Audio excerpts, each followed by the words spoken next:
Dando sequência à nossa programação, nós passamos à apresentação do nosso segundo painel desta manhã, que nos traz o tema BIM em Obras Públicas de Edificações.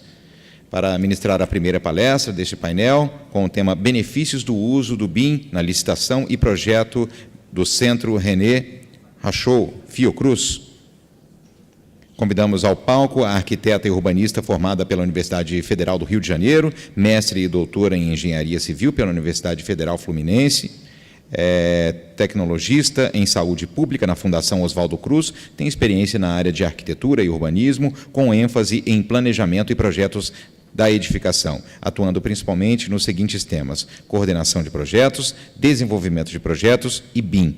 Eu convido ao palco para a sua palestra a senhora Silvia Pereira.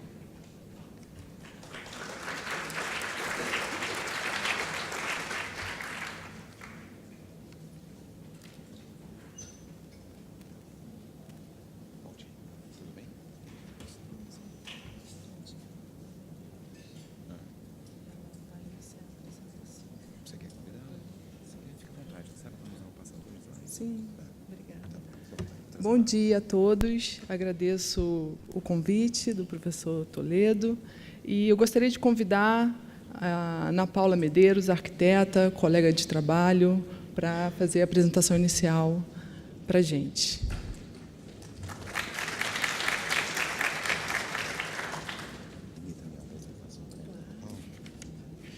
Permitam-me uma apresentação da senhora Ana Paula Medeiros, ela que juntamente vai apresentar com a senhora Silvia Pereira. Ela é arquiteta, urbanista, doutora em urbanismo pela UFRJ, coordenadora de projetos urbanos no Departamento de Arquitetura e Engenharia da Coordenação de Infraestrutura Fiocruz. Por favor, seja bem-vinda. Muito obrigada, bom dia a todos. A gente vai... cadê aqui? Esse, né? Pronto. A gente combinou de fazer uma apresentação em conjunto, né? Me cabe fazer uma introdução assim, bastante breve, trazendo para vocês um painel de como que a Fiocruz se estruturou para começar a trabalhar com o modelo BIM, o que nós fazemos, como nós trabalhamos no nosso departamento, e o projeto propriamente da nova sede da Fiocruz em Minas Gerais vai caber, então, a Silvia. É uma alegria imensa para nós estar aqui, exatamente na semana em que a Fiocruz completa 119 anos de vida. Para uma instituição pública, isso é um feito, isso é muito significativo, né? Nós temos muito orgulho de termos nos consolidado ao longo desse mais de um século como uma instituição estratégica de Estado na promoção de saúde e cidadania por conta de um imenso compromisso com o país e com o povo brasileiro. Cada um de vocês que está presente aqui nesse auditório, cada brasileiro em todo o território nacional se beneficia do trabalho da Fiocruz, tem parte da Fiocruz dentro de si, seja por conta das vacinas que nós produzimos para toda a rede pública, seja por conta dos insumos para a indústria farmacêutica, para fármacos, para a formação de profissionais e na produção de ciência, de conhecimento e de pesquisas, cuja excelência, cuja credibilidade são reconhecidas hoje internacionalmente. Eu e a Silvia, dentro dessa organização, trabalhamos no Departamento de Arquitetura e Engenharia, que é responsável por toda a parte de arquitetura, engenharia, construção, planejamento, gestão de infraestrutura da instituição. A Fiocruz hoje está presente em 9 estados da federação. O nosso campus sede fica no Rio de Janeiro, no bairro de Manguinhos. Dentro desse campus, a gente tem, aí só como referência, a gestão de cerca de 160 mil metros quadrados de área construída, fora as áreas comuns e as redes de infraestrutura. Em outros estados, a gente se organiza com parcerias com universidades federais. No Amazonas, a gente está construindo uma parceria com o Exército Brasileiro, muito produtiva, muito frutífera. E o processo de implantação de BIM dentro do departamento se deu de uma forma muito interessante. A partir de 2010, houve muitas iniciativas individuais de capacitação. A gente começou a estruturar de maneira ainda muito incipiente, elaborando projetos de pequeno porte, e nós tivemos aí uma virada de chave muito importante que aconteceu em 2014, com a convergência muito oportuna e muito feliz de algumas coisas. A primeira é que o nosso vice-presidente, na ocasião, chegou para a gente e falou: vocês têm que passar a contratar em BIM. Assim, meio que do nada. Ele chegou, ele tinha participado de algumas reuniões, e ele, numa reunião conosco, ele falou: olha, vocês têm que fazer isso agora em BIM. Na mesma ocasião, a Sílvia estava concluindo o doutorado dela, que foi exatamente nos benefícios do aproveitamento do BIM em projetos de arquitetura, e estava retornando para o departamento. A gente estava com o termo de referência de contratação desse projeto que a gente está apresentando para vocês hoje, pronto. E ele não previa a contratação do desenvolvimento de projeto em BIM. E a gente teve que se virar e fazer aí uma adaptação. Nós ainda não não impusemos uma obrigatoriedade para as empresas que participaram da licitação, mas nós incluímos o BIM, o desenvolvimento em BIM, como um bônus que acrescentava aí uma pontuação para essas empresas na hora da licitação. De lá para cá, de 2016, 2015, 2016 para cá, nós desenvolvemos, muito em função de uma atuação expressiva da Sílvia, um laboratório de BIM, e vimos promovendo encontros com fornecedores, seminários, várias atividades internas de capacitação mais ampliada. Hoje, no departamento, a gente se depara com algumas questões muito estruturantes de como que nós vamos conduzir esse trabalho daqui para diante. Para nós, assim, é cada vez mais claro, nós somos uma área de suporte, nós não somos a área de atividade fim da instituição, e, portanto, nós não somos um escritório de engenharia, né? A Fiocruz é uma instituição de saúde pública, nós damos suporte para isso. É cada vez mais claro para nós que a gente contrata projetos fora, né? A gente licita, e a gente tem o papel de coordenar e de fiscalizar esse desenvolvimento. Então, a gente precisa aí responder algumas perguntas de como que o que a gente fornece, como que a gente opera, qual o papel que esse departamento tem na utilização da ferramenta. Como exemplo, a gente tem aí na tela alguns projetos que foram contratados nesse período de 2013 a 2016. São projetos de grande porte. Houve um momento na instituição em que a lógica com que nós trabalhávamos era da contratação de novos projetos grandes, até porque, por ser uma instituição centenária, a gente tem um parque edificado hoje já bastante obsoleto, né, com algumas precariedades de infraestrutura muito severas, e nós trabalhávamos com essa perspectiva dos grandes empreendimentos. Em função de toda a conjuntura nacional, a gente hoje tem aí uma encomenda e um desafio de interromper um pouco essa lógica de produção e passar a trabalhar um pouco mais com a requalificação dos prédios existentes, né? De qualquer maneira, os prédios que estão aí, esses 3 que estão marcados não foram contratados em BIM, e o restante, sim, de alguma forma, ou inteiramente, ou pelo menos do projeto.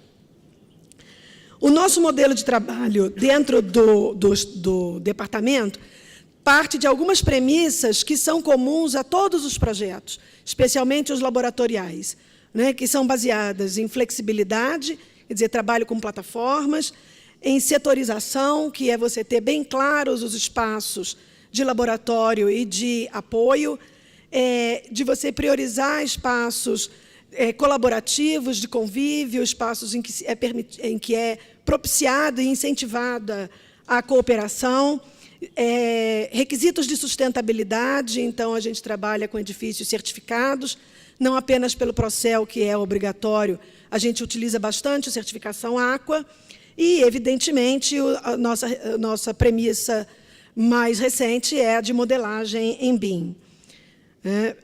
Até onde a gente vai com o BIM? Hoje, a gente está trabalhando ainda dentro do 3D, começando a avançar para o 4D, com uma expectativa, uma visão de futuro de que a gente venha a fazer um ciclo de vida completo, de preferência, e nos próximos anos a gente tem, inclusive, um marco regulatório nesse sentido. Então, o nosso modelo conceitual precisou aí de uma mudança de paradigma bastante grande, em que a gente entende que existe uma demanda institucional e, lá na saída, as atividades que precisam ser desenvolvidas pela instituição. Aí, nesse miolo, a gente tem a necessidade de fazer a integração entre o projeto, a obra e, depois, a operação e manutenção do empreendimento. E aí, alguns requisitos, e isso que eu acabei de falar, posto numa linha de tempo assim, muito breve, assim, muito sintética, mostra que a gente vem trabalhando com essa estratégia de contratar sempre uma gerenciadora que nos dê suporte, e que acompanhe desde a fase de projeto, de preparação para a licitação da obra, a obra inteira, até o início, comissionamento e início de operação do empreendimento. Para o projeto de Minas, especificamente, a gente, além de trabalhar com todas essas premissas já explicadas, tivemos um projeto, como eu falei, escrito por uma equipe multidisciplinar que não compreendia no início a contratação em BIM. A gente recebeu essa encomenda, esse desafio, precisamos passar a incorporar isso. A Fiocruz Minas hoje trabalha, o Centro René Rachou, trabalha num prédio já bastante saturado para as atividades que desenvolve. Então, a gente buscou uma parceria com o Polo Tecnológico BHTEC, de Belo Horizonte. Recebemos um terreno que é esse que está marcado em vermelho. É um terreno que ofereceu aí uns desafios bastante severos para a gente, pela sua forma, por uma série de restrições com relação, principalmente, ao licenciamento ambiental, que não está concluído 100%, está próximo, mas ainda com alguns obstáculos a superar. E a gente tinha um programa de necessidades muito amplo para fazer caber dentro desse terreno.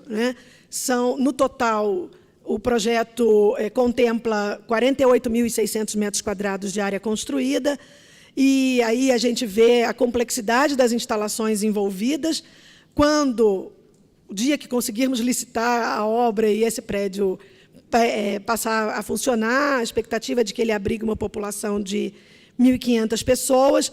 E só para a gente ter a noção dessa importância, quer dizer, a área efetiva de atividade fim da edificação contempla menos da metade da área total construída, 54% da área construída, 26 mil metros quadrados, é só de área de infraestrutura, pavimentos técnicos, setores mecânicos, setores de apoio logístico. O nosso departamento ficou responsável pela concepção, estudo inicial, o estudo conceitual da volumetria e de uma primeira setorização. Então, eu encerro a minha explanação aqui. A Sílvia vai, então, contar um pouco para vocês de como que se desenvolveu isso, como que o BIM entrou no desenvolvimento desse projeto e quais os desafios que o departamento tem a partir de agora com os aprendizados que nós fizemos e com tudo que a gente tem aí de plano, do que a gente planeja implementar. Obrigada.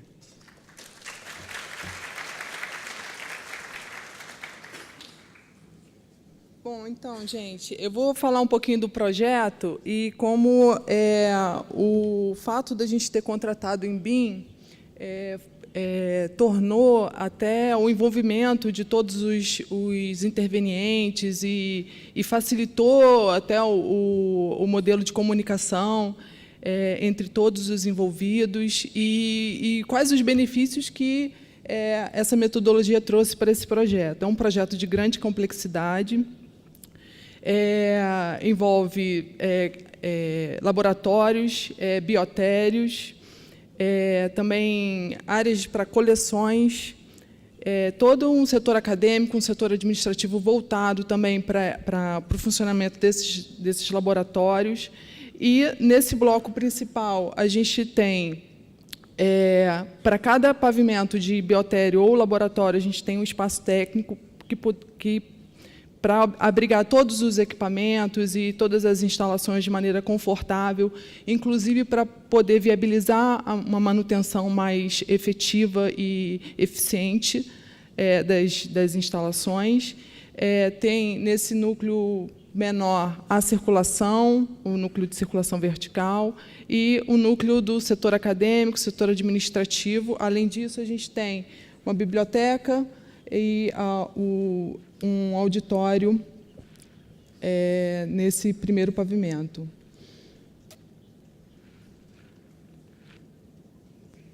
Não sei se eu passei demais. Não, então, a proposta de setorização foi da gente ter as lâminas de laboratório com uma área, um núcleo de apoio que pudesse ser de compartilhamento através de plataformas. O que significa isso? Significa que as grandes salas de equipamentos que precisam estar naquele pavimento de laboratórios que dão apoio às atividades de laboratório estariam ali de forma a serem compartilhadas para diferentes pesquisas. São plataformas de salas de cultura, sala de freezers, até o próprio PCR. A gente tem ali no centro salas de alunos e apoio administrativo, e os escritórios já nesse outro núcleo para desenvolvimento e das pesquisas propriamente ditas. Então, como eu falei anteriormente, a gente tem, para cada pavimento útil de laboratório ou biotério, a gente tem um pavimento técnico, nesse bloco principal, né, de laboratórios, e a gente tem o auditório no térreo, tem um pavimento semi-enterrado, que é o de estacionamento. E também as oficinas e o setor de manutenção fica nesse subsolo. Como a Ana Paula explicou, uma das premissas para esse projeto também foi a de promoção da colaboração entre os diversos pesquisadores e alunos. Então, isso é uma característica desse projeto, ter esses espaços em cada pavimento para promover encontros e discussões para avanço das inovações em saúde. Também foi um dos requisitos, né, uma das premissas para esse projeto, a sustentabilidade ambiental. A gente contou aí com uma consultoria para o PBE Edifica e para a certificação Aqua também. Além dessa consultoria, a gente teve uma consultoria também de biossegurança. E aí a gente buscou também dividir as responsabilidades entre os projetistas, entre a gerenciadora e a própria contratante, a Fiocruz, qual seria o nosso papel para fiscalizar esse contrato, quais as nossas limitações também, o que ficaria a cargo da gerenciadora. Então, a gente buscou uma grande parceria, na realidade, entre esses três atores principais. A gente, no edital, colocou uma exigência de uma equipe mínima BIM para desenvolvimento do projeto, pediu o plano de execução BIM, e que ele fosse atualizado ao longo do desenvolvimento do projeto. Para cada etapa entregue, esse plano era alimentado. A gente não tinha um template, então a gente contratou esse template para a projetista, e as famílias também, ao final de todo o trabalho, seriam fornecidas para a Fiocruz. A gente pediu ainda, nesse contrato, os arquivos em DWG, porque era uma preocupação nossa também de e se der errado, era uma coisa tão nova para a gente que a gente precisava também como é que os nossos projetistas que não têm conhecimento das ferramentas BIM vão poder também olhar e ter uma aproximação maior com o projeto. Então a gente pediu em DWG, pediu que fossem feitos os clashes, a extração de quantitativos a partir do modelo. A gente pediu para a projetista que o modelo fosse preparado para simulação 4D e 5D.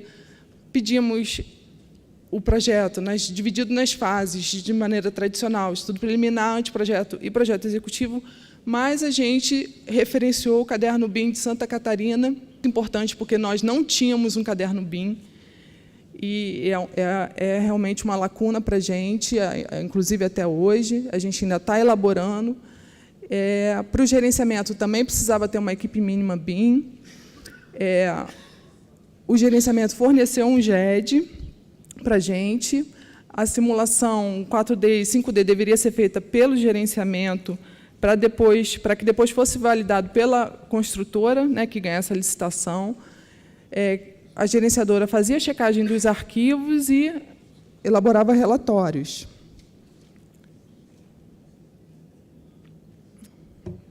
E nos cabia a aprovação do projeto, a verificação das premissas e a fiscalização dos contratos. Essas são as empresas que participaram, a equipe do projeto Arquitectos, MHA, foi um consórcio, a Concremate era a gerenciadora, Fiocruz como contratante. São algumas imagens aí já do modelo BIM, aqui a arquitetura, a estrutura, as instalações com fundações e estrutura. Aqui só as instalações, só para ilustrar um pouco da complexidade das nossas instalações, e aí só a parte de climatização, que é muito robusta para esse projeto, porque os laboratórios precisam de qualidade do ar, precisa de uma filtragem tanto na entrada quanto na saída, precisa de todo um controle.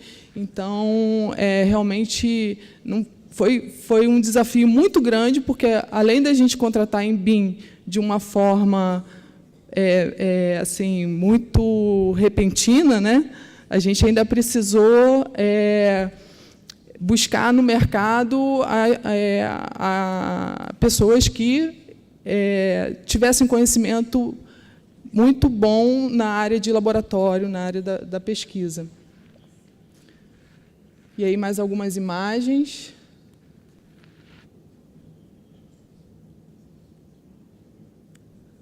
Aqui eu vou passar rapidamente só para explicar um pouquinho os pavimentos para vocês. Eu já citei, tem um semi-enterrado ainda, com estacionamento, as oficinas, parte de manutenção. E esse semi-enterrado ele se interliga com a CAG, que é um outro volume que aparece destacado do bloco principal, da edificação. A gente tem, no azul, a gente tem o biotério, ele fica no térreo justamente para facilitar a entrada e saída de material e de insumos. E a gente também tem uma área de atendimento ambulatorial e o auditório. Auditório aí para quase 300 pessoas. A gente tem, no segundo pavimento, no bloco principal, já o pavimento técnico, e do lado de cá a gente tem a parte de ensino, gestão e ensino. E aí, ilustrando também, no terceiro pavimento, aí sim, os laboratórios,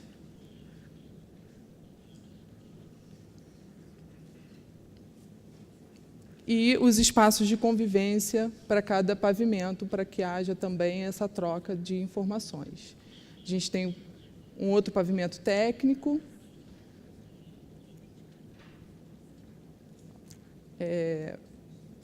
setor de laboratórios, no quinto pavimento, e no sexto pavimento a gente tem outro pavimento técnico, a área de ensino, gestão e ensino, Vocês podem observar que o pavimento técnico tem um pé direito bem confortável, para justamente, como a manutenção será, né, da nossa gestão, então a gente precisa ter todo esse cuidado.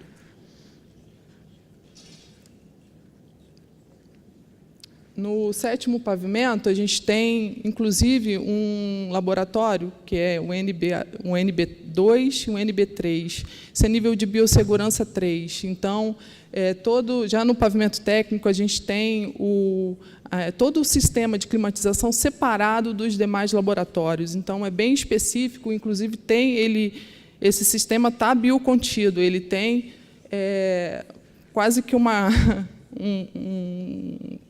delimitação exclusiva desse ar, porque não pode escapar para lado nenhum. E aí a cobertura. E a gente tem as placas solares também.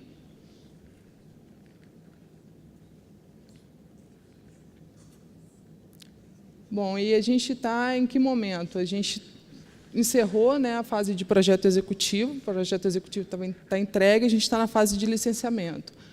Alguns órgãos a gente já conseguiu avançar, agora a gente está no licenciamento ambiental. E aí, só um pouco para falar dos desafios, eu sei que o tempo já estourou, mas eu vou tentar ser bem breve. Assim. A gente teve uma dificuldade inicial, por isso a gente propôs montar um laboratório BIM, no formato de um núcleo BIM, com pessoas que já tinham conhecimento em algumas ferramentas, para que a gente pudesse acompanhar o trabalho da gerenciadora. Então, a gerenciadora fazia avaliação do projeto, fazia avaliação do modelo, e a gente queria acompanhar isso. Então, a Tereza Malveira, que era a coordenadora do projeto, ela acompanhava todo esse processo com relação à qualidade do projeto. Mas e quem poderia acompanhar a qualidade do modelo? Porque são coisas diferentes. E daí a gente tinha essa vontade de participar, de verificar também como a gerenciadora estava fazendo isso, quais as ferramentas que ela utilizava. Então, a gente meio que participou das reuniões, inclusive de clash, né, de apresentação de relatórios de clash, para a gente poder verificar como isso estava sendo feito. Outra questão também, como os quantitativos estavam sendo extraídos. A gente também chegou a se aproximar, para a gente poder entender e tentar incorporar também nos nossos processos. É lógico que são questões complexas, que, ao mesmo tempo que a gente precisa capacitar a equipe toda, a gente precisa acompanhar um desenvolvimento de um projeto muito grande e complexo, então, e numa metodologia nova. Foi bem difícil. A gente precisa também, além da capacitação, do investimento em hardware e software para poder atingir toda a equipe. A gente fez algumas alterações nos editais, nos termos de referência, já incorporando algumas lições aprendidas.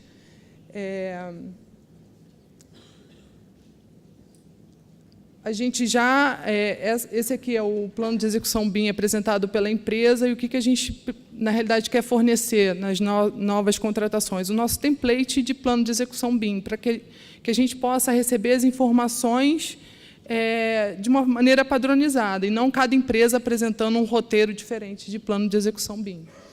E também a gente já tem o nosso template, porém, lógico que para cada projeto a gente precisa fazer as devidas adaptações de configuração.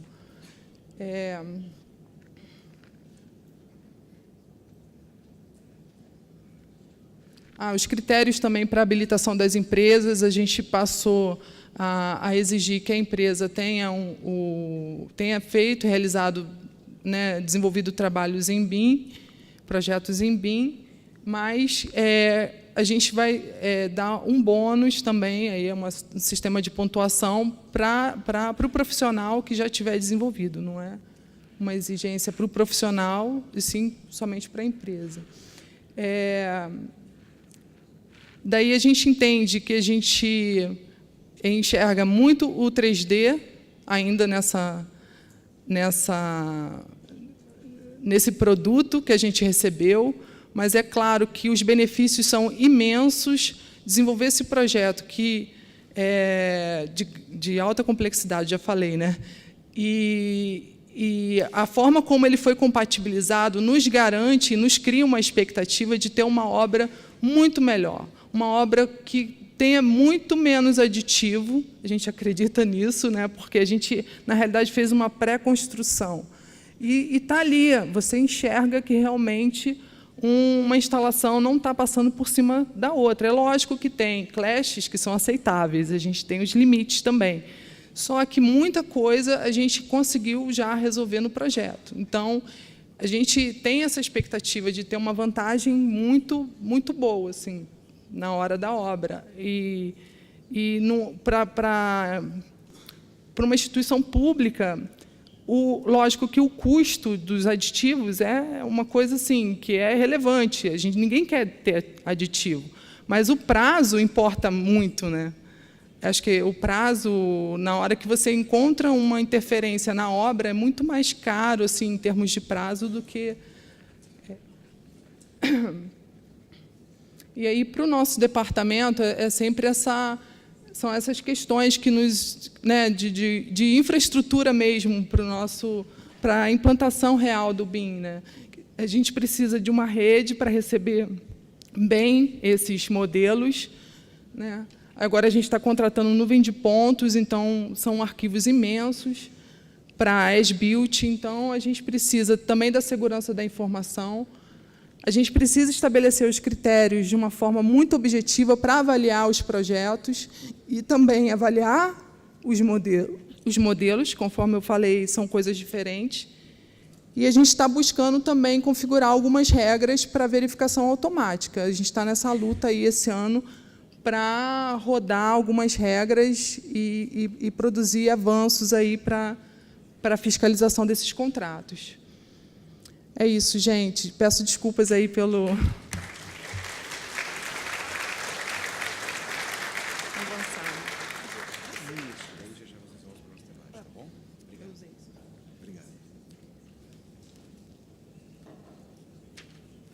Nossos agradecimentos à senhora Silvia Pereira, à senhora Ana Paula Medeiros, que daqui a pouquinho retornam ao palco para o nosso momento de debates. Dando continuidade às nossas apresentações, passamos à palestra que nos traz o tema Implantação de BIM no Ministério Público do Distrito Federal e Territórios.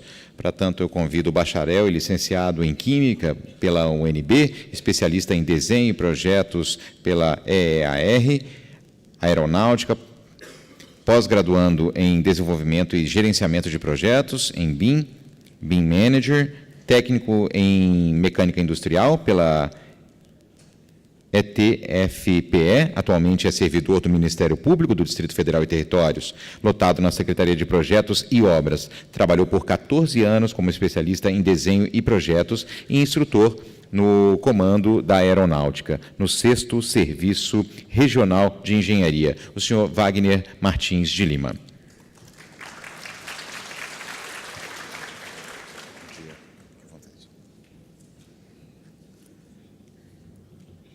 Olá, bom dia a todos. É um prazer estar aqui apresentando o nosso case de implantação BIM, né?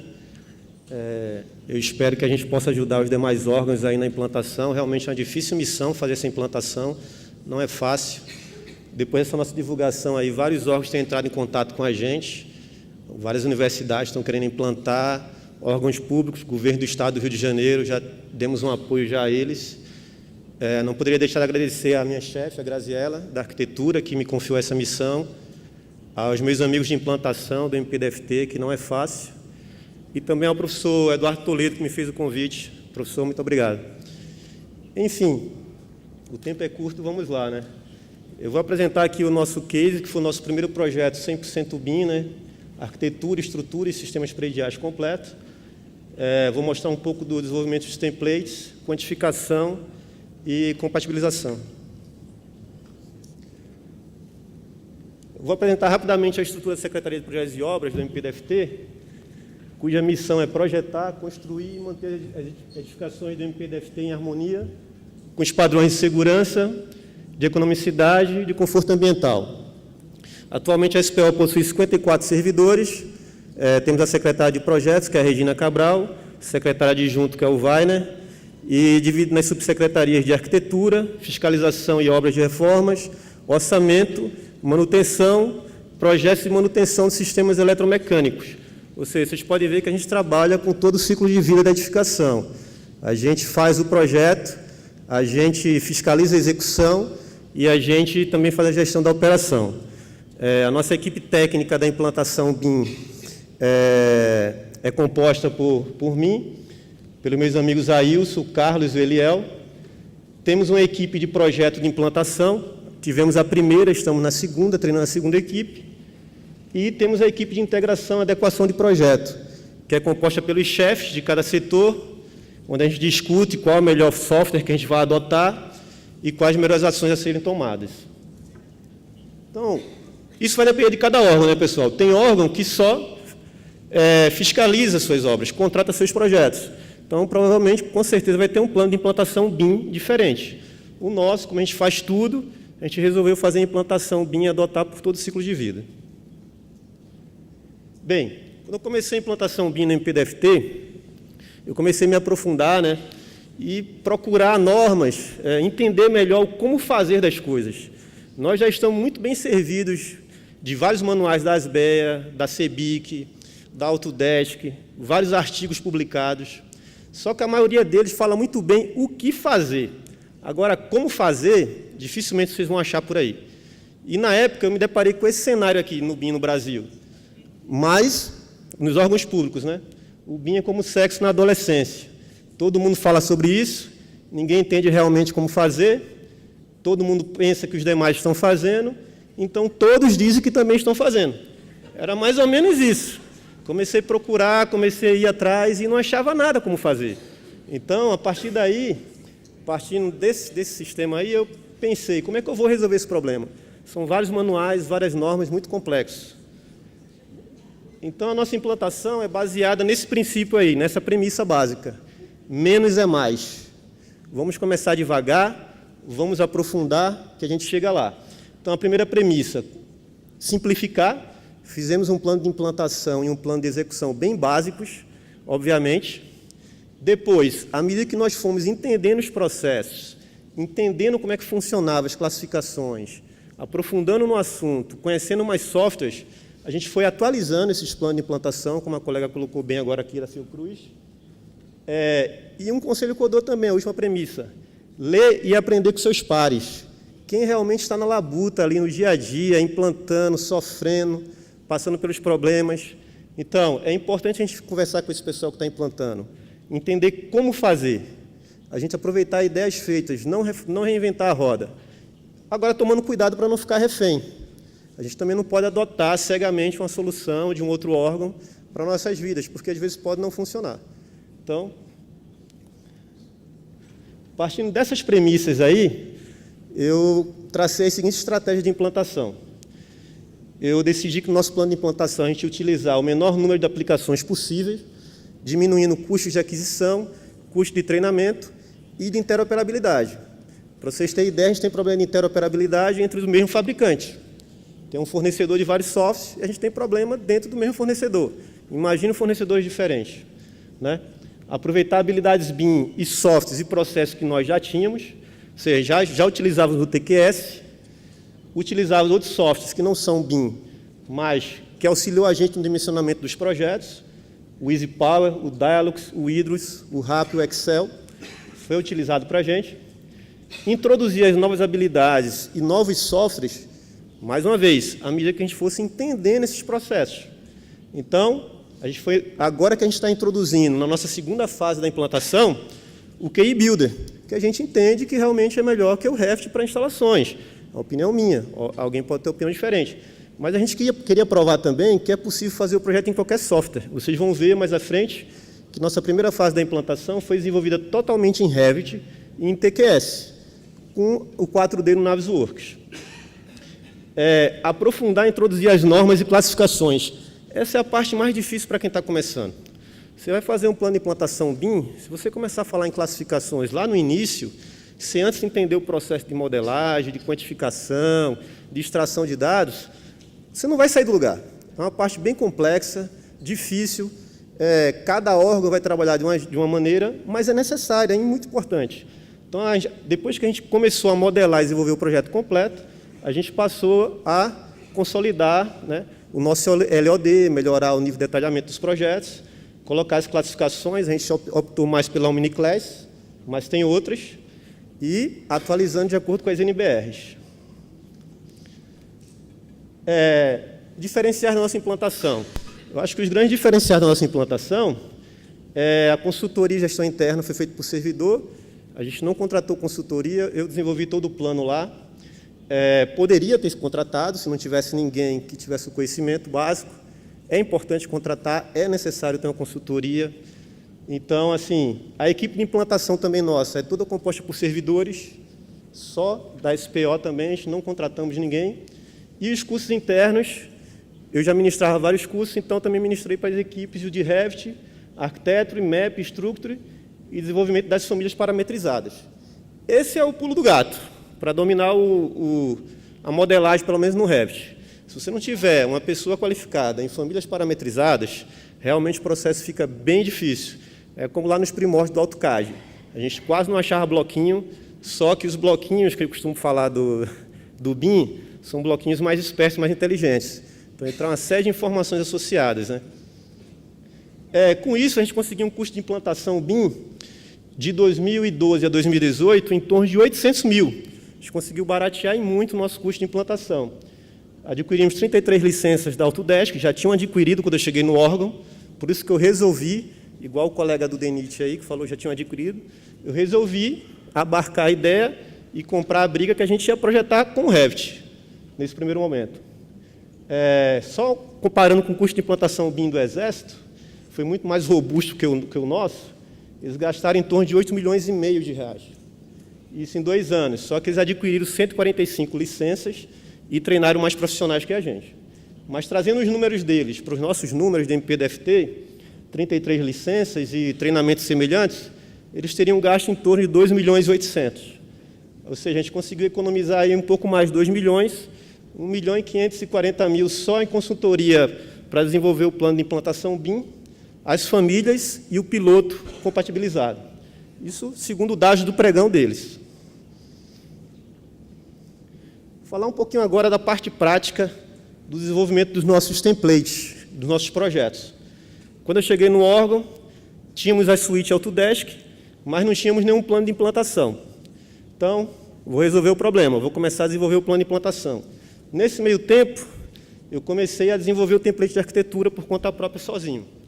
Então, eu criei esses 2 modelos, são os nossos modelos básicos de promotorias. O de cima e o de baixo tem uma pele de vidro inclinada. Então, no primeiro modelo eu desenvolvi, já aproveitei para configurar as unidades básicas, escalas, navegador, famílias, todos os objetos e materiais necessários para a gente poder modelar e fazer o projeto daquela primeira edificação. O de baixo, muito semelhante, com a diferença dessa pele de vidro inclinada, eu criei as massas, a parte mais complexa do Revit. E já criei os parâmetros, defini os parâmetros que a gente utilizar nas tabelas para extrair quantitativos, para a gente começar a entender melhor um pouco a parte dos parâmetros, trazendo já o BIM um pouco à realidade. Na sequência, esse foi o modelo que a gente resolveu já envolver as equipes de projeto. Não, melhor dizendo, de fiscalização e orçamento. Por que primeiro fiscalização e orçamento? Ora, eu quero extrair dados corretamente. Então, esse projeto estava sendo concluído e já ia ser licitado. Então, eu tinha a licitação já em vias de acontecer e tinha o projeto pronto com todo o orçamento. Fizemos a modelagem e utilizamos a equipe de fiscalização para nos ajudar a entender como modelar os elementos construtivos. Eu tenho mais de 20 anos desenhando um subsolo e eu não sei como é que executava um subsolo, não sabia. Quais são as camadas de um subsolo? Como é que é feito? Passa uma lona, depois vem uma camada de brita, vem uma camada de areia, depois vem o concreto. A gente tem que saber como é formado cada elemento construtivo da edificação para poder modelar corretamente, chegando nessa ideia aí dos gêmeos virtuais, né? Ter a modelagem virtual muito próxima do real para você poder extrair os quantitativos corretamente, né? A equipe de fiscalização, ou de orçamento, nos ajudou conferindo as tabelas que eu tinha criado, adequando a necessidade deles, como eles queriam receber esses dados, e aí eles começaram a exigir as unidades que eles queriam. Por exemplo, pele de vidro, vocês querem como? Quantidade, metro quadrado, concreto, volume. Então, a gente tem que definir todos esses parâmetros, todas as tabelas. Um exemplo aqui clássico na modelagem de elemento construtivo. Parede simples empilhada. A gente sabe que, na prática, quando estão construindo, o pessoal passa o revestimento de 10 a 20 centímetros acima do forro, feito aqui nessa imagem maior. Se eu fosse considerar o revestimento até em cima, que é a parede simples lá, eu ia ter um erro muito grande de quantificação na extração dos dados de revestimento. Então, tudo isso tem que ser levado em consideração na sua modelagem. Existem outros métodos também, obviamente, de chegar a esse resultado. Aí já é o nosso projeto piloto, que foi utilizado para o estudo de modelagem e quantificação, que foi esse da Promotoria de Justiça de Brasília 2. Ele já foi entregue, já foi construído, em novembro do ano passado. E como ele passou pelas fases de licitação e execução e as-built, serviu para a gente fazer o estudo de adequação ao ND 500, né, que é o nível de detalhamento. Na sequência, a gente fez a edificação do prédio administrativo. Então, esse edifício administrativo foi muito legal porque a gente pôde desenvolver os templates de estrutura metálica e os templates de ar-condicionado, que até então a gente não tinha. Então, era uma edificação com estrutura mista, concreto e metálica, e era bem difícil de conseguir fazer esse check-out de interferências. Então, a gente preferiu modelar, fazer já no Revit, e fizemos toda a checagem de interferência entre a estrutura metálica e os dutos de ar-condicionados. Foram previstas todas as furações nas vigas, que essas vigas são pré-fabricadas, né? Então, teve vigas que teve 2, 3 furações, calculados os devidos reforços. Fizemos a compatibilização completa, fizemos estudo de insolação e a extração todos os quantitativos da estrutura metálica, concreto e ar-condicionado, tudo já pelas nossas tabelas que foram criadas e dimensionadas. Aí um exemplo da documentação 2D, que foi extraída do modelo 3D, exemplo aí de alguns detalhamentos de vigas, as vigas com as furações, com os devidos reforços calculados, e as furações dos dutos aqui e a tabela de quantitativo. Aí o edifício administrativo, continuando, a parte do ar-condicionado, um exemplo do pavimento típico que foi feito, detalhamento ali, a gente vendo ali os detalhes da furação nas vigas, e aproveitamos e desenvolvemos também todo o sistema de Schiller. Então, a gente já tem todas essas famílias parametrizadas, Schiller. Nosso amigo Ailson, engenheiro mecânico, conseguiu fazer um grande trabalho com isso aí. Geramos 51 pranchas de detalhamento, estrutura metálica, 93 de concreto no TQS, contenção, fundação e superestrutura. O ar-condicionado, 27 pranchas de detalhamentos, também feito no Revit. Esse foi o nosso primeiro projeto 100% BIM, que gerou essa divulgação. Até então, era o desejo de fazer todas as instalações. Tivemos aí, aproveitamos uma crise aí, né, do país, em que realmente as verbas foram contidas, e aproveitamos para fazer aí esse projeto. Então, foi desenvolvida arquitetura, estruturas, instalações de ar-condicionado, elétrica, dados, detecção e alarme contra incêndio, hidrossanitário e contra incêndio. Foram gerados, no total, 218 pranchas de A0, no Revit TQS, vejam só 2 aplicações nós utilizamos nesse primeiro momento. Foram desenvolvidos os demais templates que a gente não tinha, elétrica, hidráulica, sprinkler e incêndio, e feito o estudo de insolação. Que só um esqueminha mostrando, no Revit a gente desenvolveu toda a arquitetura e toda a instalação predial, no TQS a estrutura. E o cálculo de dimensionamento foram feitos por softwares que nós já dominávamos, o EasyPower, o Dialux, o RAP e o próprio Excel. Aí a compatibilização, nós fizemos a compatibilização no próprio Revit, no primeiro momento, utilizando a ferramenta dele próprio, Interference Check, através de Revit Link de maneira cruzada. Fizemos toda a parte de compatibilização também visual. Criamos o arquivo IFC para fazer a interoperabilidade do TQS com o Revit. E, na sequência, fizemos também a checagem de interferência e Clash Detection no próprio Navisworks. Então, foi cruzado todo mundo. Arquitetura com estrutura, arquitetura com instalações prediais, estrutura e instalações prediais e as instalações entre si. Aí, mais um exemplo de documentação 2D, de arquitetura, extraído do modelo, essa tabela aí de materiais é gerada automaticamente. Eu coloco uma parede lá no meu modelo, material X, material Y, já aparece automaticamente lá na minha tabela lá. Ou seja, a gente procura deixar tudo automatizado, não ter que digitar mais uma lista de especificações. Tudo que eu coloco no meu modelo já aparece automaticamente ali. Mais um exemplo de detalhamento 2D dos brises. Aí o nosso modelo que a gente importou do TQS, a estrutura completa, com fundação, superestrutura, a gente gerou 51 pranchas de detalhamento no próprio TQS. Aí um exemplo de compatibilização que a gente fez entre arquitetura e estrutura. Na realidade, foram dezenas de casos de interferência que a gente encontrou. Eu trouxe esse para exemplificar a interferência entre as vigas e as esquadrias que dão para o subsolo para o poço inglês ali da edificação. Então, deu aquelas interferências e a solução adotada é essa de baixo. A gente prolongou as esquadrias metálicas e diminuímos a altura, resolvido o problema de interferência. Muito fácil de checar rapidamente com as ferramentas de Clash Detection e até visualmente. Aí o nosso modelo federado, arquitetura, com estrutura e todas as instalações, elétrica, hidrossanitária, contra incêndio e ar-condicionado, né? Aí uma ampliação de interferências que encontramos, dutos de sprinkler com a saída de ar. Então, fizemos todas essas correções no projeto e também ali as calhas elétricas com os conduletes. Então, foram achadas dezenas e dezenas de interferências. Mas o mais legal é que a hidrossanitária em si, a gente teve pouco problema porque foi desenvolvida em cima do próprio projeto. Aí o modelo de água potável e aproveitamento pluvial, que está lá naquele modelo federado, separado, só o modelo de água potável e aproveitamento pluvial. Aí o modelo de esgoto e águas pluviais. Aí um exemplo de detalhamento, já 2D, foram geradas mais de 30 pranchas, né, detalhamento de esgoto. Aí o nosso modelo de contra-incêndio, né, foram geradas 20 pranchas, detalhamento de contra-incêndio com as bombas, tudo cotado, toda a lista de materiais gerada automaticamente. A partir do momento que eu coloco uma bomba ali ou qualquer equipamento, ela já vem para a minha lista aqui automaticamente.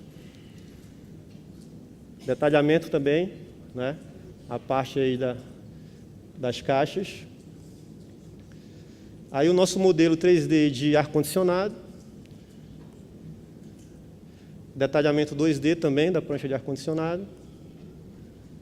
Nosso modelo de elétrica e dados, detecção e alarme. Foi gerado umas 44 pranchas. E aí um exemplo de detalhamento. Então, gente, vocês viram que foi um processo longo. Passamos por diversos modelos até chegar nesse modelo 100% aí de todas as disciplinas. Atualmente, a gente consegue desenvolver o projeto no LOD 400 ou 500, depende de qual norma você olhe. Então, a gente consegue fazer um projeto 100% executivo. Vamos entrar no LOD 500, à medida que entrar na fase de licitação, execução e as-built. Segundo a AIA e o caderno de contratação de Santa Catarina, que eu considero um dos nortes, né? Eu sempre sigo ele bastante e utilizei também para desenvolver o nosso manual BIM. Estágio de implantação, já estamos no nível 2.0, colaborando ativamente, tanto pelo Revit, como com outros softs, outras maneiras de interação. Fazendo uma comparação aqui da estratégia BIM-BR com a nossa implantação BIM. A estratégia previu 3 marcos, né? Em 2021, já elaborar modelos de arquitetura, engenharia, hidráulica, vaca elétrica, detectar interferências, extrair quantitativos, gerar documentação 2D. Isso a gente já consegue fazer. Conseguimos atingir essa meta em dezembro de 2018. Então, já estão 100% concluídas aquelas orientações lá. A partir de 2024, já fazer o planejamento, orçamentação e as-built, além de fazer a primeira fase. Estamos em fase intermediária, já estamos fazendo a consolidação do planejamento 4D no Navisworks, já extraímos todos os dados para orçamentação, o orçamento não levanta mais nada via reguinha ou AutoCAD, já passamos todos os dados para eles e estamos definindo ainda a aplicação 5D para integrar isso aí, aquilo que eu falei. Primeiro estamos entendendo melhor os processos para poder integrar. E temos condições de fazer o as-built. A partir de 2028, todo o ciclo de vida da edificação, que é a gestão pós-obra. Já utilizamos em 2 obras de reformas, substituição do Chile, da Promotoria de Justiça de Samambaia, e substituição da pele de vidro da Promotoria de Justiça do Paranoá. Estamos analisando se vamos utilizar uma aplicação para gestão 7D, né? Porque a gente usa um sistema que foi desenvolvido pela própria Secretaria de Tecnologia do órgão, que é o sistema chamado Resolve. Vamos pensar, se a gente definir usar uma outra aplicação que seja mais robusta, pensar uma maneira de migrar esses dados que a gente tem hoje já para esse sistema. Então, a gente está num processo de implantação bem avançado, considerando a estratégia BIM, né? E em vias de conseguir fechar o que está previsto para 2028, eu acredito que em 2022 a gente está fechando. Enfim, finalizando aqui, o tempo é curto. Quem quiser conhecer melhor o nosso processo de implantação, só ir lá no buscador MPDFT BIM. Vocês vão achar a apresentação institucional com 70 slides, demonstrando com mais calma, mais imagens, processo, os aplicativos que a gente usou, os custos da implantação mais detalhado. Vocês conseguem tirar uma série de informações. E vai sair o estudo de caso mais completo, trazendo mais informações práticas do dia a dia, né? Aí tem a matéria também. Enfim, pessoal, é isso. Queria deixar essa mensagem final. O esforço tem que ser mútuo. Colaboração.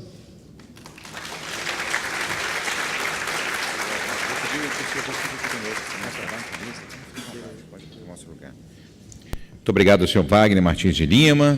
Já pedi a ele que já permaneça conosco aqui à mesa para o nosso debate. Por oportuno, eu convido novamente à mesa a senhora Silvia Pereira, a senhora Ana Paula Medeiros. Lembrando a todos que este momento de debates, as perguntas e considerações devem ser feitas por escrito e encaminhadas ao nosso moderador por meio de uma de nossas recepcionistas. Lembrem-se de deixar registrado também o e-mail, caso não consigamos responder em tempo aqui no nosso momento de debates. E para moderar esse debate, eu convido agora ao palco o senhor Paulo Sanches, ele que é diretor de engenharia da 5 Engenharia Limitada, vice-presidente de tecnologia e qualidade do Sinduscom, São Paulo, líder do projeto de disseminação do BIM pela Comat, CEBIC, e membro efetivo do Conselho Deliberativo da ABNT. Seja bem-vindo. Já de imediato eu passo a palavra ao nosso moderador deste debate, o senhor Paulo Sanches. Bom dia a todos, bom dia à plateia, bom dia aos palestrantes, a Silvia, a Ana e o Wagner. Fiquei muito contente, eu sou da iniciativa privada e sou o líder do projeto de implementação do BIM a nível nacional. A gente tem trabalhado bastante, eu estou muito contente com o trabalho que vocês estão fazendo, que eu vi que a iniciativa do Poder Público está se mobilizando bastante. Eu tenho algumas perguntas aqui e eu vou me dirigir aos dois, que vocês nos respondessem da seguinte forma. Eu vi que o trabalho que vocês fizeram no desenvolvimento dos seus projetos, em mim, ele está muito completo, eu vejo. Mas ele não vai ser efetivo se na hora que vocês contratarem a empresa de construção, não seguir exatamente aquilo que vocês estão falando. E isso a gente tem visto na iniciativa privada, algumas empresas estão fazendo projeto em BIM, na hora que fazem a contratação, as empreiteiras ou construtoras não fazem exatamente o que foi feito e aí os prejuízos são enormes. Então, eu queria saber de vocês, pela iniciativa do Poder Público, como é que vocês estão trabalhando essa questão, que seria o próximo passo.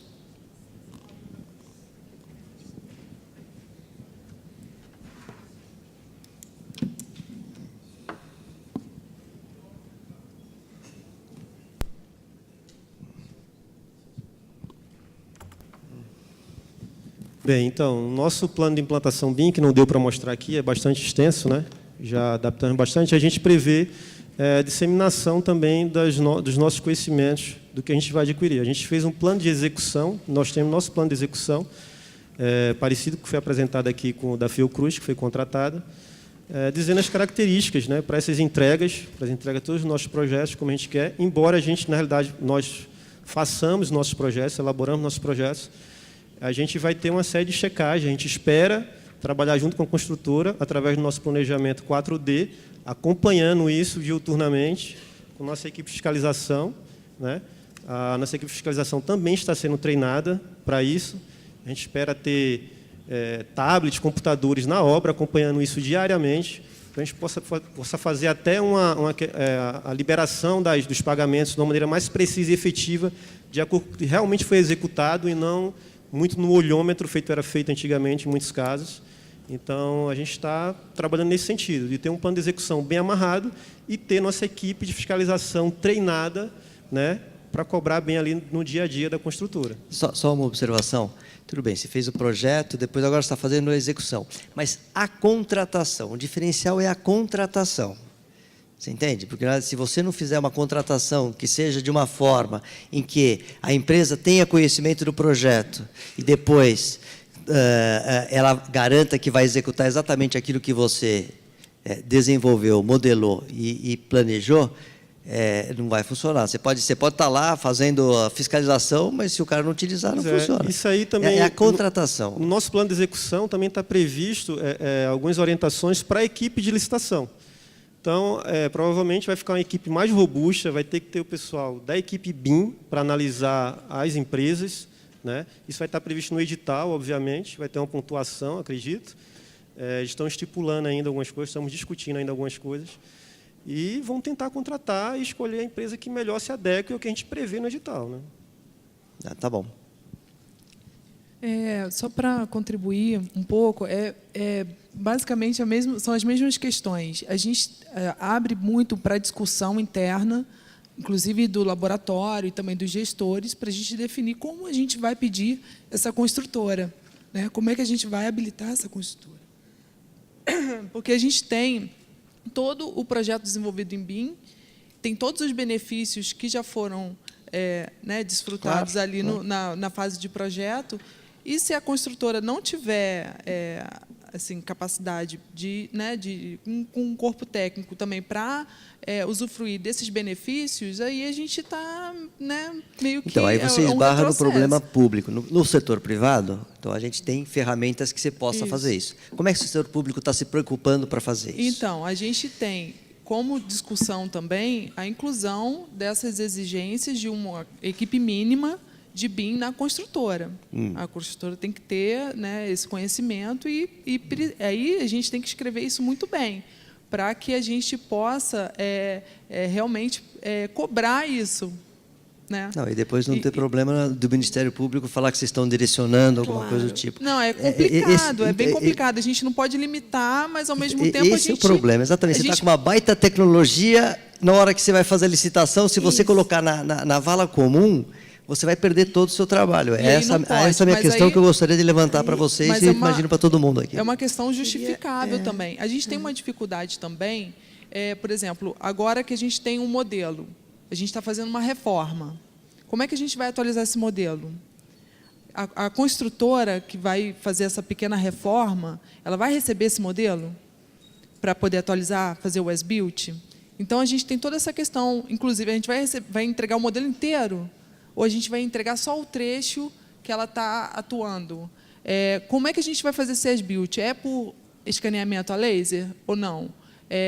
Mas, espera aí, eu fiz o as-built do construído por laser. Será que um as-built comum, da maneira tradicional, vai conseguir encaixar no meu... São todas essas questões que a gente precisa colocar realmente no edital para que realmente a gente possa receber aquilo que a gente estava imaginando, né? E possa manter esse modelo atualizado. É complicado. Eu queria fazer uma complementação assim, breve, que tem a ver assim, com essa nossa estratégia que foi apresentada, que é de trazer, pelo menos para os empreendimentos de maior porte, o suporte de uma gerenciadora.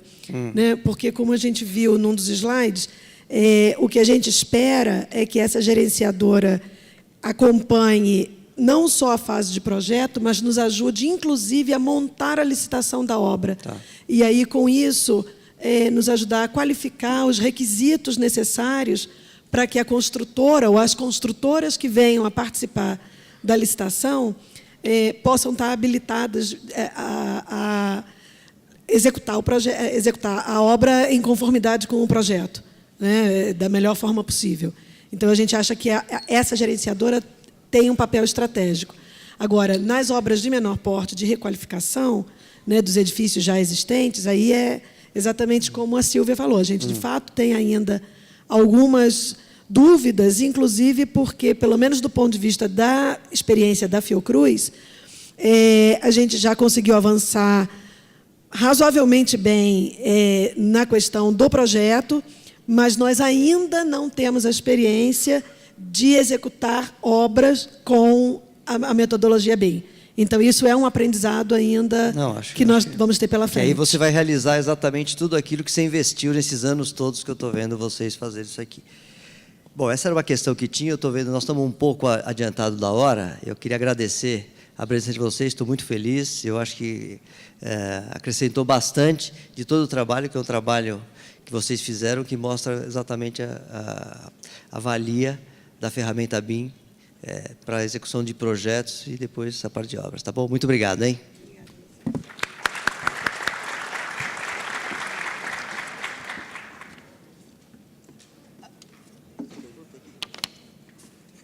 Tem algumas perguntas? Eu vou fazer para cortar.